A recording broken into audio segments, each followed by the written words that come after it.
আমরা রাষ্ট্রকে উঠিয়ে দিতে পারি, নিশ্চিন্তে থাকেন সেই দেশে আর প্রতিষ্ঠিত হতে পারবে না, মানুষের বিচার পূর্ণ করতে পারবে না, মানুষের ভোট নেওয়ার লীলা খেলা খেলতে পারবে না। প্রিয় সহযোগিতা বন্ধুরা, আমি এসেছি আপনাদের মধ্যে একজন ব্যক্তির জন্য, একটি ধানের শীষের পক্ষে ভোট করার জন্য। উনি এমন একজন ব্যক্তি যিনি কখনো নিজের ফ্যামিলির চিন্তা করে নাই। তিনি মনে করে এই পাবনাবাসী প্রতিটা ফ্যামিলি তার ফ্যামিলির একজন অংশীদারী। উনি সকাল থেকে শুরু করে রাত অব্দি যার ঘেমে ঘেমে গেলে মস্তিষ্কে সর্বসময় যে কাজটা ওনার মাথায় ঘুরপাক খায় সেটা হলো এই সমাজের, এই পাবনাবাসীর সকল মানুষের, কৃষক শ্রমিকের সন্তানেরা কিভাবে পড়াশোনা করবে, কিভাবে একজন সন্তান পড়াশোনা শেষ করে তার জীবন, তার ক্যারিয়ার কিভাবে ডেভেলপ করবে, একজন সন্তান কিভাবে চাকরি পাবে, সবসময় সেই বিষয় নিয়ে তার কাজ কর্ম থাকে। প্রিয় শব্দটা শামসুর রহমান সুমন বিশ্বাস বাংলাদেশের ইতিহাসে এমন কেউ আছে কিনা আমার জানা নেই। একটি জেলায় শুধুমাত্র যিনি কখনো এমপি ছিলেন না, উনি ছিলেন না সরকারের বড় কোথায় কোনো জায়গায়। এরপরেও আপনারা জানেন 100টির অধিক মসজিদ তৈরি করে দিয়েছেন। উনি ছোট্ট একটু সরকারের অংশীদারি ছিলেন। বিআইডব্লিউটিসি যখন চেয়ারম্যান 1400-এর অধিক এবং আপনার কৃতি সন্তানদেরকে চাকরি দিয়ে গেছেন, একটি টাকা লেনদেন করি না। প্রিয় সচেতন বন্ধুরা, শত শত মানুষের ভাগ্য খুলে দিয়েছেন। প্রিয় সচেতন বন্ধুরা, ওই সকাল থেকে শুরু করে সন্ধ্যা পর্যন্ত মানুষের তদবির নেই চলেন। সকালে ঘুম থেকে উঠে কার চিকিৎসার প্রয়োজন, কার অফিসের একটু সমস্যা হয়েছে, কার কোথায় সমস্যা, সব সমস্যাগুলো নিয়ে মাথায় বোঝা করে নিয়ে সকাল থেকে বাড়ি থেকে বের হয়। আবার সেই সন্ধ্যায় রাত 12টার সময় বাসায় যায়। মানুষের সমস্যার সমাধান না হওয়া পর্যন্ত ওর ঘুম হয় না। আমাকে গাড়িতে বলেন মুসলিম আমাকে একটি কাজ পেয়েছে, কাজ তো সমাধান না হওয়া পর্যন্ত ঘুম হবে না। উনি এমন একজন ব্যক্তি, উনি আপনার আমার বিষয়গুলো মাথার উপরে চাপিয়ে দেন।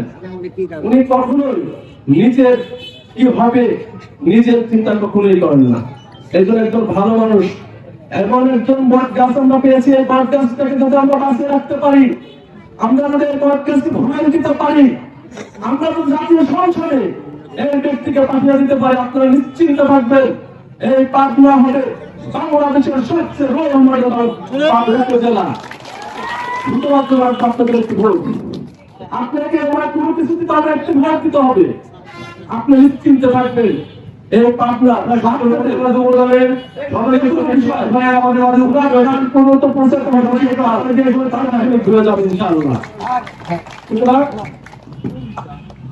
আমি আর কি বলবো, একটি ভোট ভালো মানুষকে দেন। আপনারা জানেন বর্তমানে একটি দল ইসলামকে বিকৃত করে মানুষের মধ্যে বিভ্রান্তি তৈরি করতে যাচ্ছে। আপনারা তাদেরকে প্রশ্ন করবেন, ইসলাম আপনারা রাজনীতি করেন সমস্যা না, ইসলাম শব্দটাকে বাদ দিয়ে আসেন।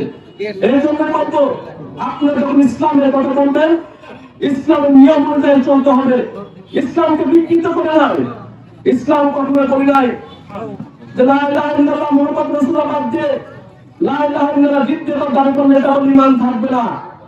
সুতরাং আপনি ইসলাম বলবেন, ইসলামের রীতিতে চলেন। আর যদি মনে হয় ভোটে আসবেন, আপনারা অবশ্যই রাজনীতি করেন, কিন্তু ইসলামকে বিকৃত করে নয়। আমাদের মধ্যে বিভ্রান্ত চলাচ্ছে। ওরা বলে দাঁড়িয়ে পাল্লায় ঘুরেছিল জান্নাত যাবো, ওরাই জান্নাত যাবো, এটাই তো নিশ্চয়তা নেই। ওরা দাঁড়িয়ে পাল্লায় ঘুরে জান্নাতে কি করে যাবে, এটা প্রমাণ দিই। সুতরাং আপনার এই বিভ্রান্ত থেকে মুক্ত থাকবেন এবং আপনার আশপাশে যারা আছে তাদেরকে বলবেন ওরা কোথায় করে ইসলাম এই দেশে প্রতিষ্ঠিত করতে চায়। মদিনার ইসলাম না মওদুদিবাদের ইসলাম? মওদুদিবাদের ইসলাম আমরা করি না। যে রাসূলকে অপমান করে, যে রাসূল সাল্লাল্লাহু আলাইহি ওয়াসাল্লামের বিষয় বলে যে তার লাঠির ক্ষমতা যা আছে রাসূল সাল্লাল্লাহু আলাইহি ওয়াসাল্লামের ক্ষমতা নাই, নাউজুবিল্লাহ, ইসলাম আমরা করি না। ওরা যে বিভ্রান্ত ছড়াচ্ছে আমরা সমাজে যদি শুধুমাত্র আকিদা গুলো মানুষের মধ্যে প্রচার করতে পারি, মানুষ বিভ্রান্ত হবে, এই দায়িত্ব আমাদের নিতে হবে।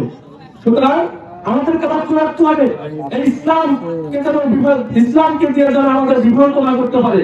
আমরা বাংলাদেশ হলো ইসলাম প্রিয় দেশ, বাংলাদেশের 90% মানুষ মুসলিম মানুষ, আমরা ক্ষুধার্ত মানুষ। ওরা এই নরম জায়গাটাকে ওরা বেছে নিয়েছে যে জানে বাংলাদেশের মানুষকে এই ইসলামের কথা বললে দুর্বল হয়। ওরা ইসলামের কথা সঠিকটা বলুন, ওরা ইসলাম দিয়ে মানুষকে একটু বিভ্রান্ত করতে পারে না। তাহলে আপনার লক্ষ্য রাখতে হবে, আপনার প্রতিবেশীকে লক্ষ্য রাখতে হবে। আপনার ফ্যামিলি যদি সজাগ থাকে, আপনি আপনার পাশের ফ্যামিলিকে সজাগ করতে পারবেন না, ওরা সঠিক ইসলামের প্রতি দেয়। সুতরাং বাংলাদেশে যে ইসলামিক আন্দোলন হয়েছে, বাংলাদেশের সংবিধানে বিসমিল্লাহির রহমানির রহিম যেটা প্রতিষ্ঠিত হয়েছে, শহীদ প্রেসিডেন্ট জিয়াউর রহমান এটাকে প্রতিষ্ঠিত করছে। আমরা আমাদেরকে ভাই বোনেরা আত্মীয় স্বজন যারা বিদেশে থাকে, এর মধ্যপ্রাচ্যে যে মানব রপ্তানি করেছে, মানব সম্পদ রপ্তানি করা হচ্ছে, এটা শহীদ প্রেসিডেন্ট জিয়াউর রহমান মানব সম্পদ রপ্তানি শুরু করেছেন মধ্যপ্রাচ্যে।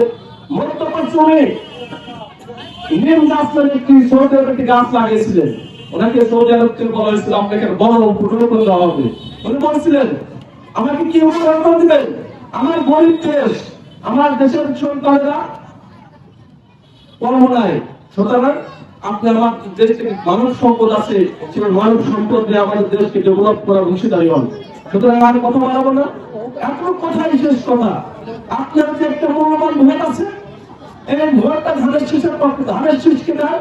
আমি কথাতে যাচ্ছি, আপনার সন্তানের চাকরির জন্য, আপনার রাস্তার জন্য, আপনার মাদ্রাসার জন্য, আপনার মসজিদের জন্য দোয়া দিতে হবে না। আপনার এলাকার যে সন্তানেরা আছে, শিমুল বিশ্বাসের আশপাশে যে সন্তানগুলো আছে, তাদের কাছে কোন পৌঁছায় দিবেন শিমুল বিশ্বাসের কাছে, ইনশাআল্লাহ আপনার কাজ হবে হবে হবে। এই কথা আমি বলে আমি শেষ করছি। শহীদ জিয়াউর রহমান, খালেদা জিয়া জিন্দাবাদ, খালেদা জিয়া জিন্দাবাদ, তারেক রহমান জিন্দাবাদ, বাংলাদেশ জাতীয় ছাত্র দল জিন্দাবাদ জিন্দাবাদ জিন্দাবাদ। সবাইকে আসসালামু আলাইকুম।